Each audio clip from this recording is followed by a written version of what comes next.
자, 우리는 지난 주간에 로마서 12장 1절로 2절을 살펴보았고요. 1절 중심으로 지난 주간은 살펴보았습니다. 구원을 얻은, 그러므로 로마서 1장과 1장에서 11장까지 구원 얻은, 우리가 믿음으로 구원을 받는, 어렵다함을 받은 백성들이 그 구원의 목적은 결국 뭐냐? 예배다라고 했습니다. 예배.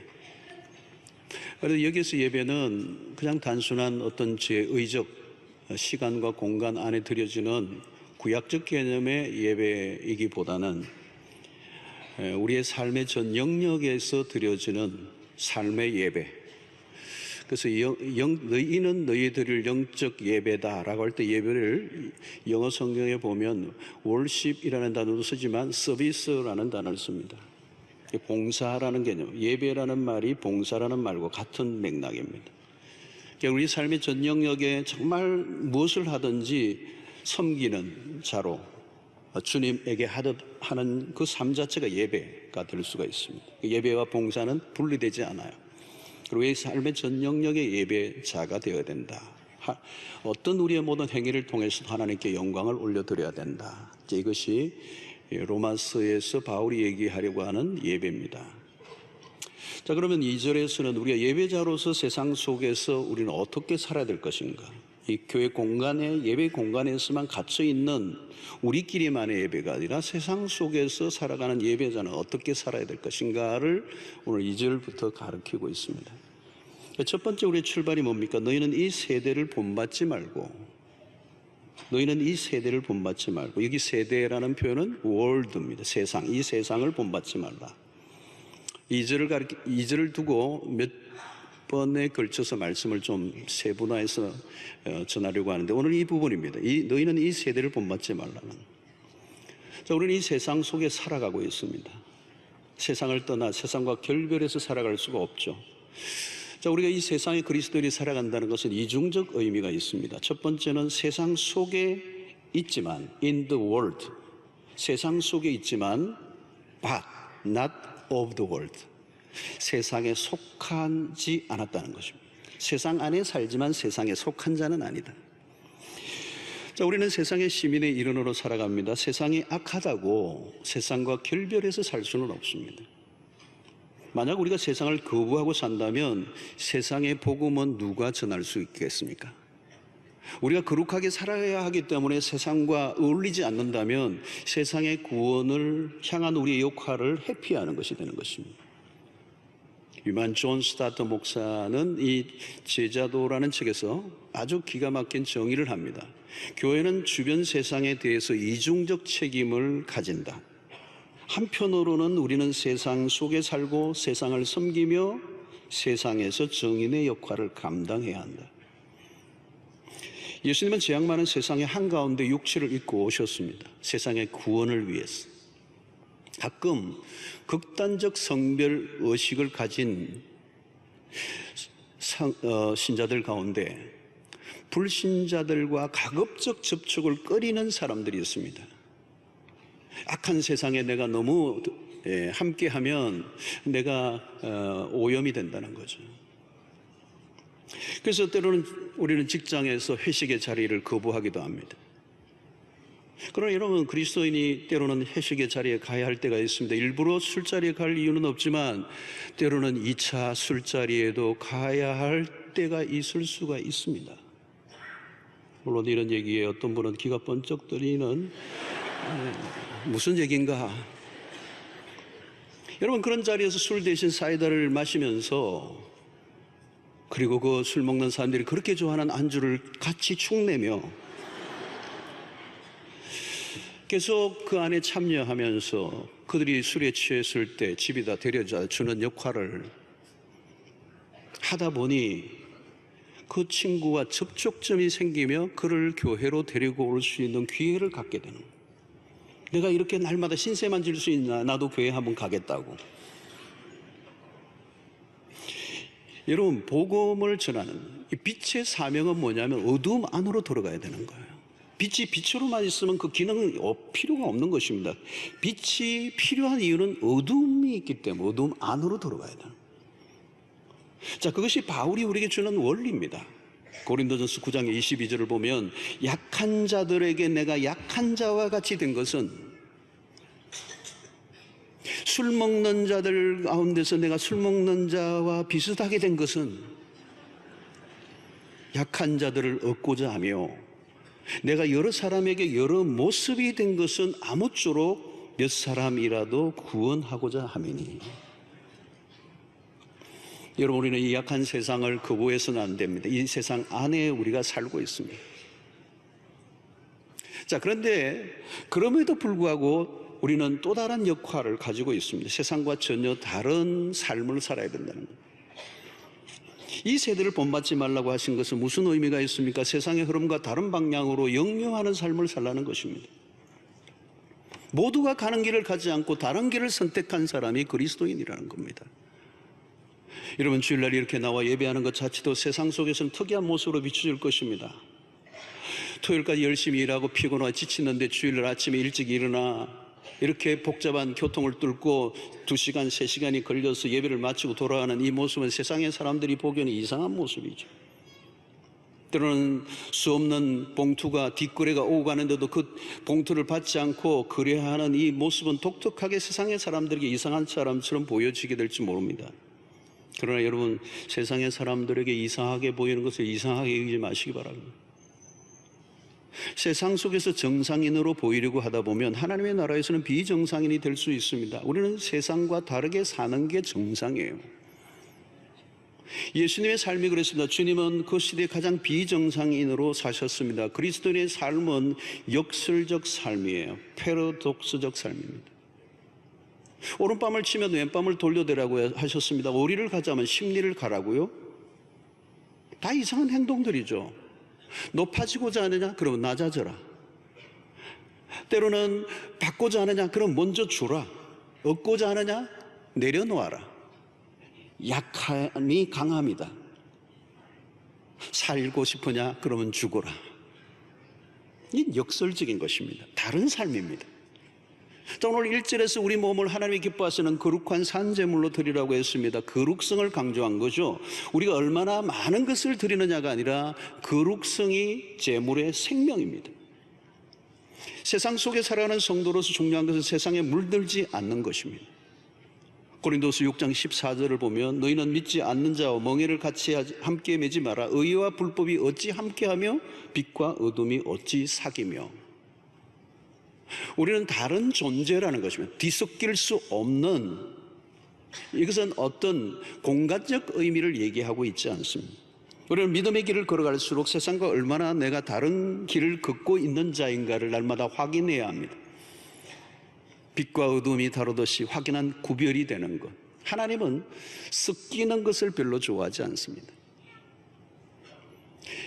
자, 성경에서 우리는 거룩이 얼마나 중요한 큰 주제입니까? 이 거룩성을 지켜라는 거죠. 고린도서 6장 17절을 보면 그러므로 너희는 그들 중에서 나와서 따로 있고 부정한 것을 만지지 말라. 내가 너희를 영접하여. 여기서 구별을 잘 설명해주는, 거룩을 잘 설명해주는 말씀이 나오죠. 그들 중에서 나와서 따로 있고, 구별된 삶의 모습입니다. 세상 속에서 사람들과 다르게 살아가는 것에 대해서 두려워하지 말라는 것입니다. 거룩이란 뭐냐? 다르게 사는 것이다. 여러분, 이스라엘 백성들이 가나안을 정복할 때 하나님이 당부하신 것은 무엇입니까? 이스라엘 이 아말렉 족속을 진멸하라는 것입니다. 이유는 뭘까요? 그 가나안에 있는 타락한 문화에 오염되어 하나님의 백성의 정체성을 잃어버릴까 봐. 하나님의 백성의 정체성을 잃어버리면 하나님의 백성이 아니라면 아무 의미가 없는 것입니다. 그래서 가나안의 그 풍속, 그 이방의 풍속을 따르지 않도록 하기 위해서 원천적으로 아말렉 족속을 진멸하라고 했습니다.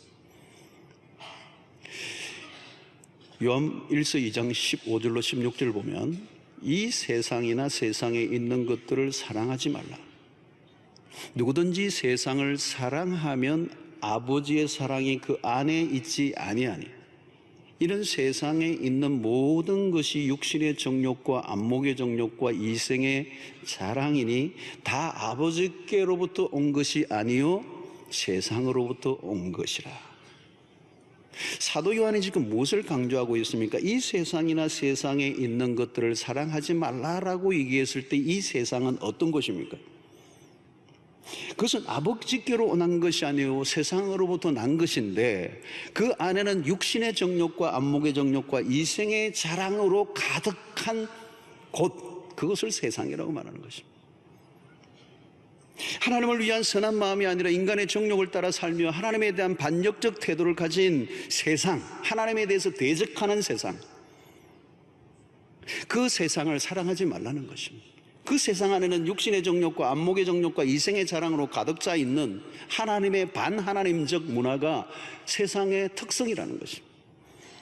성도 여러분, 오늘 우리가 살아가는 세상의 문화 안에는 이런 것들로 가득 차 있습니다. 우리가 아무 생각 없이 살아가다 보면 이 세상의 문화 속에 있는 수 없는 메시지들을 우리도 모르게 우리가 그냥 받아들이고 수용하게 되는 것입니다. 오늘날 대중문화 속에서 깊이 파고 들어가 있는 영화나 소설이나 TV 드라마들 안에서도 수 없는 그런 세상의 메시지들이 흘러 들어오는 것이죠.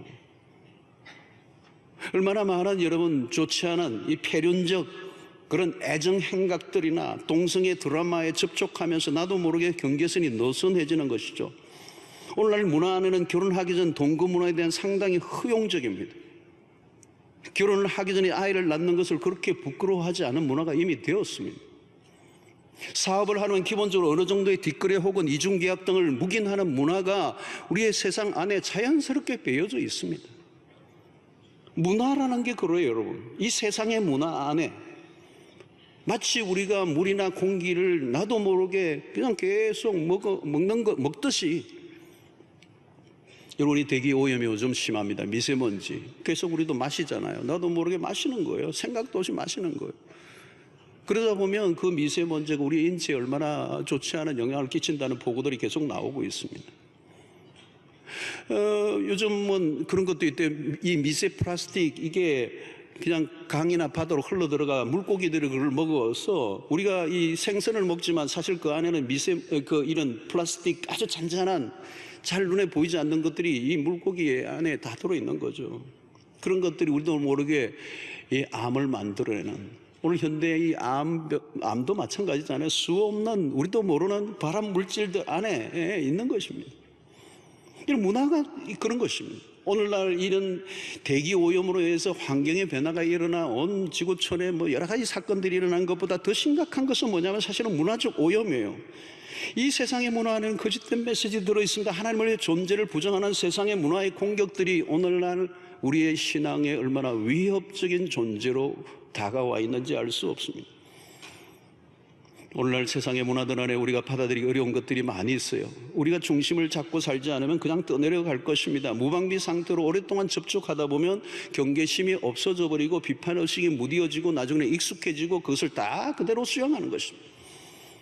소돔과 고모라에 살았던 아브라함의 조카 롯이 그런 사람입니다. 그런 세상의 문화에 깊이 흡수되고 말았습니다. 소돔과 고모라에 드러난 롯의 행동은 그 도시의 사람과 조금도 다를 바가 없어요. 여러분, 동성연애라는 단어가 뭡니까? 소돔이라는, 영어로는 소돔입니다. 이 소돔과 고모라에서 나온 겁니다.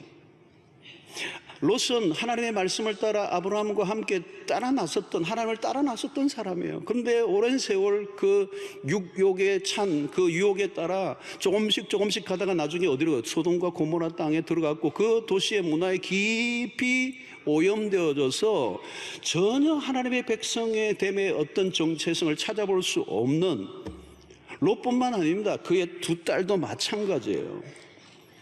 창세기에서 그들의 행동을 보면 완전하게 그 땅의 그 도시의 사람들과 전혀 다를 바 없는 세속화된 그리스도인의 모습입니다. 이러면 이 딸들은 나중에 어떻게 됩니까? 아버지를 유혹해서 아이를 낳을 정도로 타락했습니다. 깨어있지 않으면 우리도 모르게 세상의 문화에 물들게 된다는 것이죠. 얼마나 무서운 일입니까? 가만히 있기만 해도 세상이 밀물처럼 밀고 들어옵니다. 우리는 지금도 세상과 타협하라고 하는 부추김에 계속 시달리고 있습니다. 세속의 힘이 얼마나 더 센지 모릅니다. 세상 안에 깊이 뿌리고 내리고 있는 악으로부터 우리 자신을 지키려고 하면 경계 태세를 놓치지 말아야 합니다. 왜요? 악의 전념성이 너무도 강하기 때문이에요. 우리의 죄성은 변화보다 변질에 빠질 성향을 가지고 있다는 것을 놓치지 않아야 합니다. 그래서 우리는 이 시간에 우리가 매일 들이마시고 있는 이 세대의 문화적 특성이 무엇인가를 몇 가지만 요약해서 들으려고 합니다. 자, 첫 번째는 이 세대 안에 우리도 모르게 깊이 잠입하고 있는, 밀고 들어오고 있는 이 세상의 문화의 특징, 첫 번째는 우리가 잘 알고 있는 물질 만능주의입니다. 이런 물질 자체가 나쁜 것은 아니죠. 하나님이 물질을 창조하셨습니다. 물질을 선하게 사용하면 얼마든지 좋은 일을 할 수가 있습니다. 기독교는 물질에 대해서 소극적이지 않습니다. 우리가 잘 알고 있는 것처럼 기독교가 들어간 곳은 문명의 꽃을 피웠습니다. 물질에 대한 적극적인 태도 때문에 그래요. 물질이 나쁜 건 아닙니다. 문제는 뭘까요? 물질주의입니다. 물질주의는 뭘까요? 돈이, 물질이 모든 가치를 능가하는 최고의 가치가 되는 것을 말합니다. 모든 것이 돈으로 통하는 세상. 오늘날 사람들은 주야로 돈을 묵상합니다. 돈을 좋아하는 정도가 아니고 돈을 숭배합니다. 찬양합니다. 경배합니다. 여기에는 소비주의도 포함됩니다. 사람들은 소비함으로 욕구를 충족시킵니다. 물질을 축적하고 쌓는 이유는 소비함으로 만족을 느끼는 것이죠. 오늘날 일어나는 모든 문제의 근원은 물질주의입니다. 그래서 성경은 뭐라고 말합니까? 돈을 사랑함이 일만 악의 뿌리가 된다는 이 말씀이 얼마나 옳은 말씀인지요. 물질이 신이 된 곳에는 인간도 물질의 일부가 됩니다. 물질이 최고의 가치가 되는 곳에는 다른 것들은 무시될 수밖에 없는 것입니다. 물질주의는 물질을 최고의 가치로 여기므로 다른 모든 것을 부수적으로 바꾸고 말았습니다. 거기에는 하나님의 존재마저도 물질을 더 얻기 위한 수단으로 전락됩니다. 이런 물질이 강조되는 곳에 영혼의 가치가 존중될 리가 없습니다. 물질주의에 휩쓸려 가면 영적인 삶을 살아갈 수가 없는 것이죠. 우리는 이 물질을 무시하지 않으면서도 누구보다도 물질의 위험성을 경계하며 살아가야 하는 것입니다. 한순간이라도 방심하면 하나님의 자리에 물질이 자리를 차지하고 맙니다. 영적으로 무장하지 않으면 물질의 요구에 끌려다닙니다. 물질은 여러분 수단이지 목적이 될 수 없어요. 그러나 이 물질이 목적이 되면 모든 것은 변질되고 마는 것입니다. 여러분, 우리가 분명히 알아야 하는 것은 물질은 영원하지 않습니다. 영원한 것은 하나님과 하나님이 하신 말씀밖에 없습니다. 그리스도는 물질보다 더 높은 가치와 목적을 가지고 살아야 합니다. 그래서 마태복음 6장 24절에 주님은 하나님과 재물을 겸하여 섬길 수 없다, 하나만 선택하라 얘기하시면서 6장 33절에 뭐라고 말합니까? 그런즉 너희는 먼저 그의 나라와 그의 의를 구하라. 그리하면 이 모든 것을 너희에게 더하시리라. 하나님의 주신 우리의 선한 인생의 궁극적인 목적을 붙잡고 하나님의 나라를 추구하면 물질은 따라오는 것이지 우리가 쫓아가는 것이 아니라는 거예요. 우리는 하나님과 재물 사이에 명확한 태도를 가지고 살아야 합니다. 우리가 추구하는 것은 세상이 아니라 하나님의 나라, 영원한 하나님, 영원한 진리. 여러분, 우리는 물질을 쌓는 것이 아니라 물질로 하나님과 이웃을 섬기는 일을 위해 사용해야 할 부르심을 받은 사람들이. 오늘 여러분, 우리 모두는 돈돈합니다. 어디를 가나 돈돈, 경제 논리입니다. 그것처럼 우선되는 것이 없는 것처럼 가르치는 이 세상의 한가운데서 우리는 어떤 태도를 가져야 되죠? 이 물질주의, 돈이면 모든 게 된다라고는 이 세상의 문화의 한가운데서 우리가 오염되지 않고 살아가려고 하면 무엇을 붙잡아야 됩니까? 예수님이 40일 동안 금식하신 이후에 마귀가 시험 와서 이 돌들이 떡이 되게 하라고 했을 때 예수님의 단호한 그 태도를 우리는 배워야 합니다. 사람이 떡으로만 사는 것이 아니요 하나님의 입에서 나오는 말씀으로 살 것이니라. 사랑하는 성도 여러분, 변화는 물질에 여러분들의 삶의 가치를 두지 않고 하나님의 말씀에 절대적 가치를 두고 그 말씀을 생명처럼 붙들고 그의 나라와 그의 일을 구하면 하나님이 이 모든 것을 더하여 책임져 주시는 수단으로 따라오는 역사가 일어나게 될 줄로 믿습니다. 두 번째, 오늘날 우리에게 문화 속에 우리를 흔들어 놓는 유혹은 개인주의입니다. 가나안을 정복한 여호수아 세대를 지나고 얼마 있잖아 다가온 세대가 사사기 시대예요. 하나님의 약속의 땅 그 가나안을 정복하고 여호수아 장군의 리더십하에 가나안을 정복하고, 그리고 그 여호수아 마지막 장에 이제 마지막 자신의 운명 앞에 백성들을 향하여 설교를 하죠. 나와 내 집은 여호와만을 섬기겠다고 선포하는, 그래서 오늘날 너희들이 섬길 자를 선택하라고 선포하고 역사 속에 여호수아는 사라져요. 그런데 여러분, 여호수아가 죽은 지 얼마 안 돼서 금방 하나님을 알지 못하는 세대가 일어나요. 그 세대가 뭐예요? 사사기 시대예요. 여러분, 급속한 세속화가 밀고 들어옵니다. 하나님을 알지 못하는 세대, 그 사사기의 시대의 특징은 우리가 잘 아는 것처럼 무엇입니까? 각기 자기 소견에 옳은 대로 행하였더라. 여러분, 각자가 왕노릇하는 것입니다. 사사기 시대는 개인주의의 덕세가 일어나는 시대였습니다. 이것은 인간이 바벨탑을 쌓아 올릴 때도 두루히 드러난 정상입니다. 하나님 없는 나만의 왕국을 꿈꾸는 것이 인간의 모습이죠. 오늘날도 비슷합니다. 철저한 개인주의 대세입니다. 개인의 권리를 지나치게 강하게 중장하는, 결국 내가 신이 되는 것입니다. 바로 이것을 가리켜서 우리는 뉴 에이지 무브먼트라고 합니다. 뉴 에이지 무브먼트, 신흥 종교죠. 이 뉴 에이지 시대의 핵심은 뭘까요? 너가 신이라는 거예요. 너가 모든 것을 결정하고, 너가 너를 스스로 구원하고, 너가 너의 행복을 추구하라는 거예요. 그래서 그것이 동양의 선종교, 명상, 요가 뭐 이런 것들도 다 지금 그런 류예요. 여기에 매우 중요한 것은 모든 판단의 기준은 자기 자신이어야 된다. 자기의 경험, 자기의 기호, 자기의 감정이 중요하다는 거예요. 자기 기호에 맞는 맛집, 자기에게 맞는 커피를 찾아 골목골목 찾아 헤매는 현대인들에게 개인은 자신이 왕이 되어 있어요. 쇼핑에 길들여진 현대인들은 모든 결정권을 자기가 가집니다. 모든 것을 자기 임의로 취사 선택합니다. 삶을 선택하는 기준은 오직 자기 자신의 원함입니다. I want. 여러분, 자기 자신에게 빠져 살아가는 나르시시즘이 득세를 하죠. 여기는 외모주의도 한몫합니다. 눈에 보이기에 좋은 대로 살아가려고 하는 거죠. 사람들은 미모와 건강에 지나치게 몰두합니다. 소위 루키즘입니다. 잠언 31장 30절을 보면 고운 것도 거짓되고 아름다운 것도 헛되나 오직 여호와를 경외하는 여자는 칭찬을 받을 것이라. 여기 고운 것도 거짓되고 아름다운 것도 헛되고, 소위 말하면 얼짱도 거짓되고 몸짱도 헛되나 여호와를 경외하는 영짱만 칭찬을 받을 것이다. 여러분, 하나님은 외모를 보지 않고 중심을 보십니다. 건강에도 너무 관심이 높아요. 건강을 위해 너무 많은 돈을 쓰는 거예요.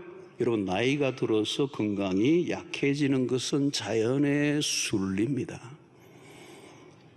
은혜 안 받고 건강하면 나이와 상관없이 죄짓고 삽니다.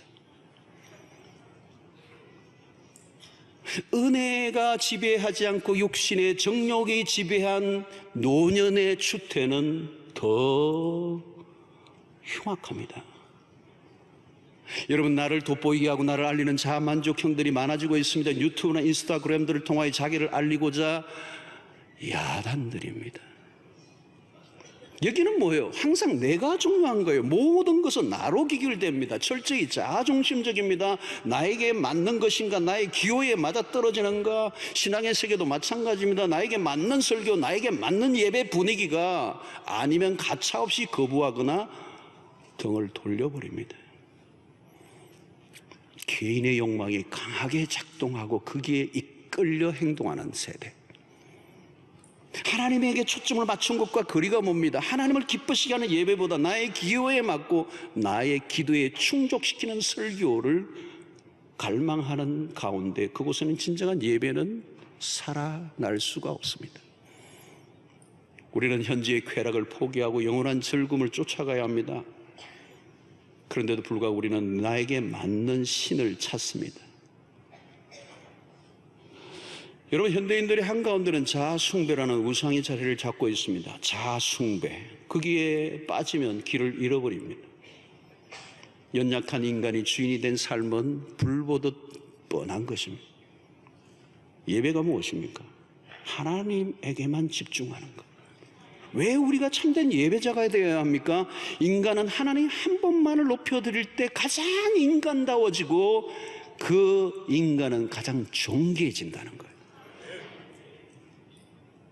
또 하나 우리가 이 세대를 뒤덮고 있는 이 문화의 특성이 뭔지 아십니까? 쾌락주의입니다. 물질주의와 개인주의와 다 연결되어 있습니다. 쾌락주의 역시 개인의 만족에 초점을 맞추죠. 미국의 어느 문화 비평가는 오늘의 미국에 대해서 이렇게 평가합니다. 현재 미국 문화는 오락을 즐기다가 죽음에 이르는 문화. 혹평을 했죠. 오락을 즐기다가 죽음에 이르는 문화. 엔터테인먼트 문화.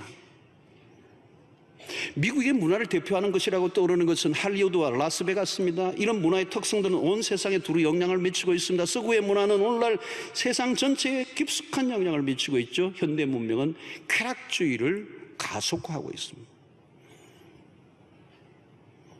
여러분, 쾌락주의란 뭘까요? 아무리 좋은 것을 누려도 결국은 딜레마가 뭐죠? 실증이 난다는 겁니다. 그래서 그 권태에 시달리다 못해 결국 더 강한 자극을 찾고 또 찾다 보니 결국은 중독에 빠지는 것입니다. 삶의 허물을 이기는 길을 찾다가 빗나간 것이 쾌락주의입니다. 하나님을 떠난 인간의 스스로의 갈증을 해결하려고 하는 방식. 여러분, 잠언 14장 13절에 보면 재밌는 표현들이 있어요. 웃을 때에도 마음에 슬픔이 있고 즐거움의 끝에도 근심이 있느니라. 세상의 쾌락의 모습이죠. 행복을 추구하는 슬픔이 더 밀려옵니다. 쾌락의 신은 사람들을 속인다는 거죠. 성도 여러분, 오늘날 이 세상을 보십시오. 성범죄가 갈수록 더 심각해져 가고 있습니다. 성적 타락이 만연해져 있습니다. 성중독자들이 얼마나 많은지 모릅니다. 변태들이 얼마나 많은지 몰라요.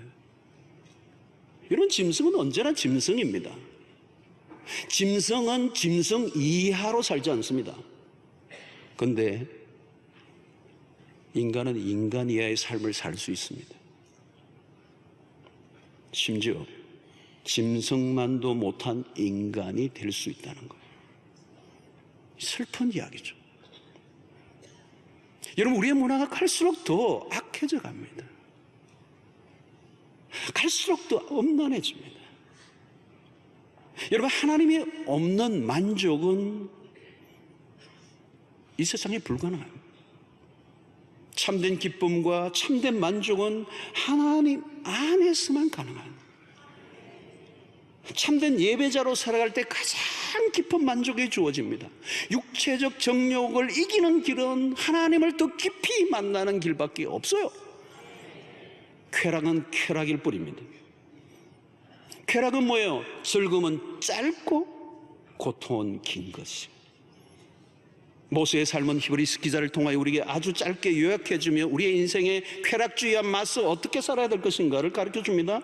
히브리서 11장 24절 25절을 보면 믿음으로 모세는 장성하여 바로의 공주의 아들이라 칭함받기를 거절하고 도리어 하나님의 백성과 함께 고난받기를 잠시 죄악의 낙을 누리는 것보다 더 주어하고.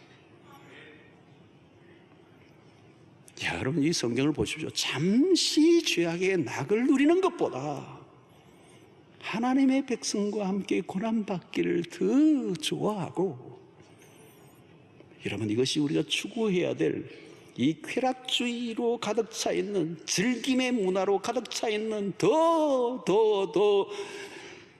만족을 추구하는 이 쾌락주의에 싸워가는 이 길은 하나님의 나라를 위해서, 복음을 위해서 고난받는 백성과 함께하는 이 길을 선택하는 것이 참된 승리의 길인 줄로 믿습니다. 네 번째는 종교다원주의입니다. 포스트 모던 시대의 특징은 종교적 다원주의예요. 기독교만이 유일한 구원의 길이라고 하는 말에 이 시대는 질색을 합니다. 여러 진리 중에 하나일 뿐 절대라는 단어를 사용하지 말라. 절대 진리라는 말에 매우 민감한 알러지 반응을 일으킵니다.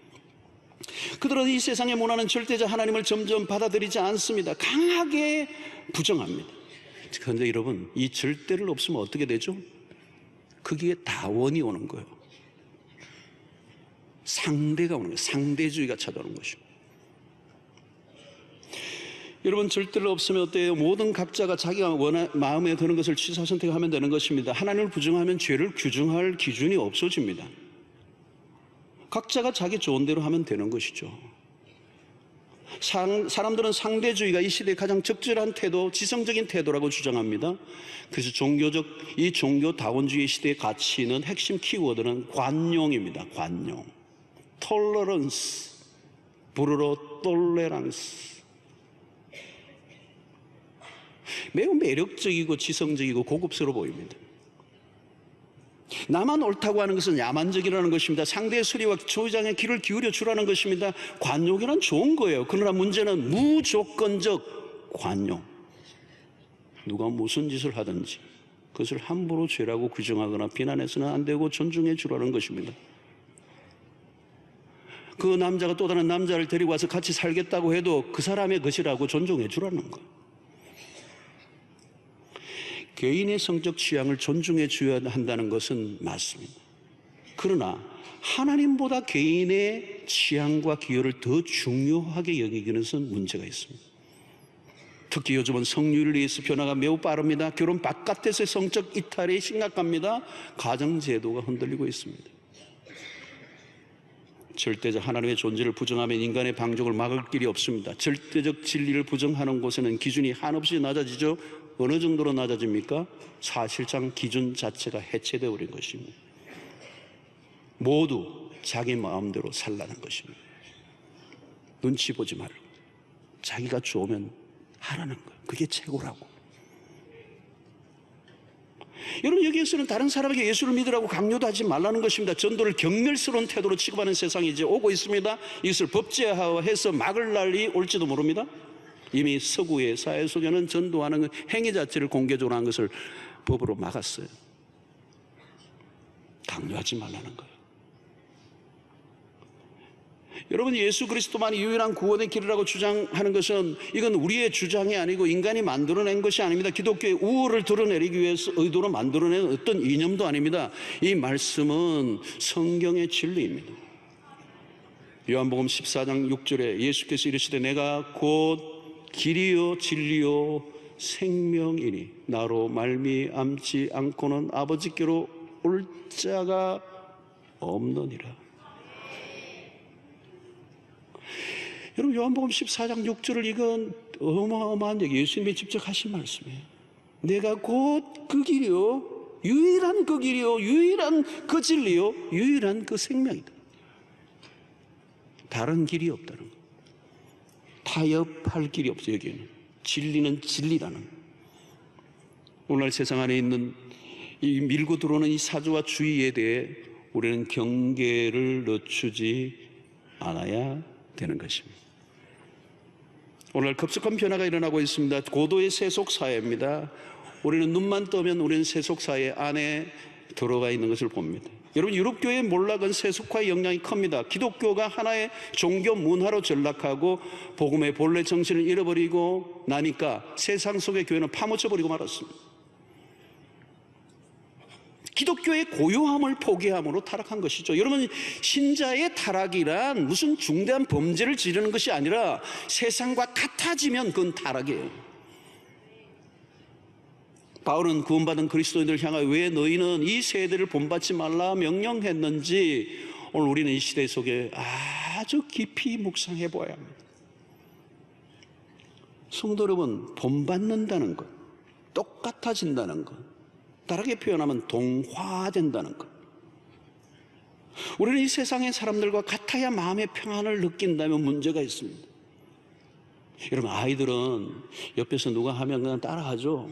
왜? 주체적 자기 정체성이 아직도 견고하게 자리를 잡고 있지 않은 거죠. 자기 중심성이 없기 때문에 그 친구가 하면 다 따라하는 거예요. 귀 뚫으면 같이 뚫고, 막 그리면 또 하고, 노스페이스 입으면 나도 있고. 제가 여기 사무실에 있으면 아이들이 다 학교 가는 게 학생들이 여기 많거든요. 보면 똑같아요. 아니, 주체적인 삶이 없는 것이, 정체성이 분명하지 않으니까 흉내 내는 거죠. 흉내. 아무 때나 따라하는 거죠. 여러분, 오늘 우리의 이 문화에 대한 분별력을 가지고 있어야 합니다. 그리고 우리의 정체성을 분명히 해야 돼요. 그리스도인으로서 저항 정신을 길러야 합니다. 세상에 대한 불순응이죠. 무조건 따라하기보다 거부하는 훈련이 필요해요. 그래서 존 스타트는 제자도에서 제자도의 특성을 이야기하면 첫 번째 꼽은 것이, 그의 책 첫 번째 챕터 1이 뭐냐? 불순응이에요. 이 세상에 대한 불순응. 그리고 그는 도피주의와 순응주의 모두 피해야 한다고 말합니다. 무조건 세상이 악하다고 거리를 두기만 하는 것도 우리가 할 태도가 아니고, 그렇다고 아무 생각 없이 세상을 따라가는 것도 경계해야 된다. 우리가 가져야 할 태도는 세상을 모방하는 것이 아니라 우리가 모방해야 될 유일한 대상은 예수 그리스도.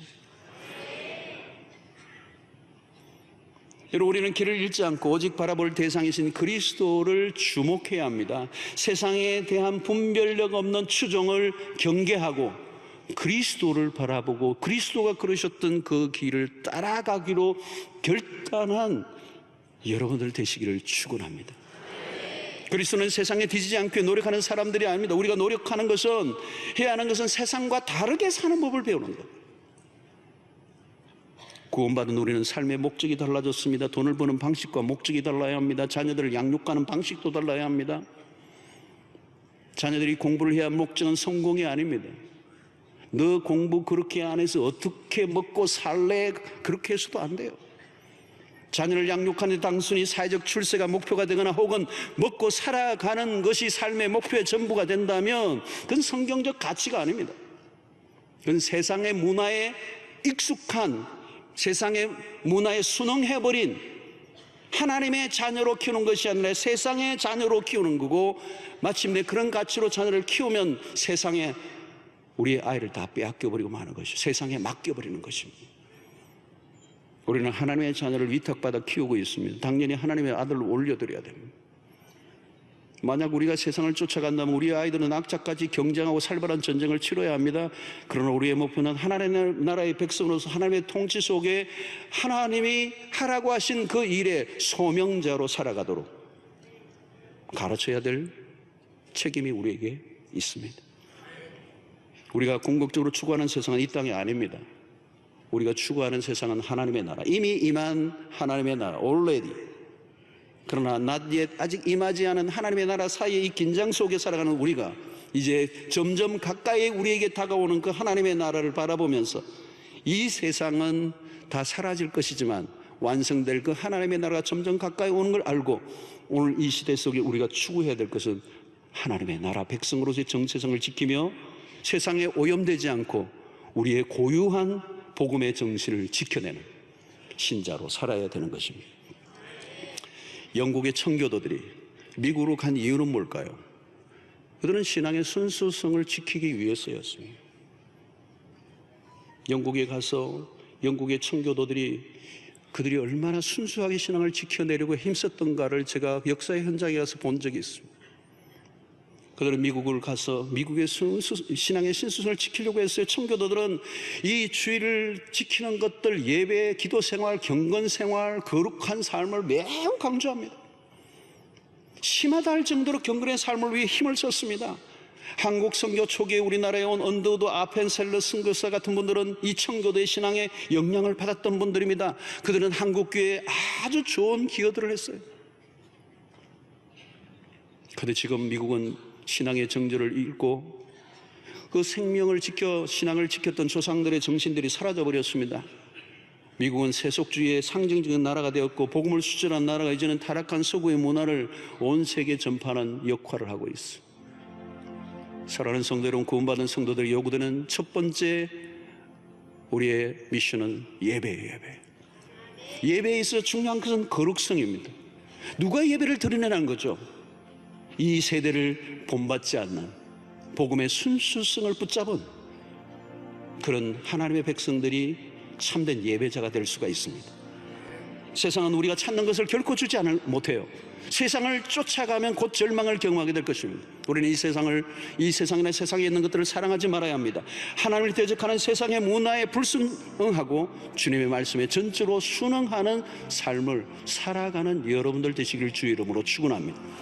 공중의 권세 잡은 자가 지배하는 세상의 흐름과 풍조에 대한 분별력이 필요합니다. 위험한 세상, 신앙의 순수성을 놓치지 않고 이 눈에 보이는 세상에 미혹을 당하지 않고 세상이 주는 향응의 눈을 빼앗기지 않고 순수한 복음을 붙잡고 영원한 도성을 향해 순례의 길을 걸어가는 여러분들 모두가 되시기를 주의 이름으로 축원합니다.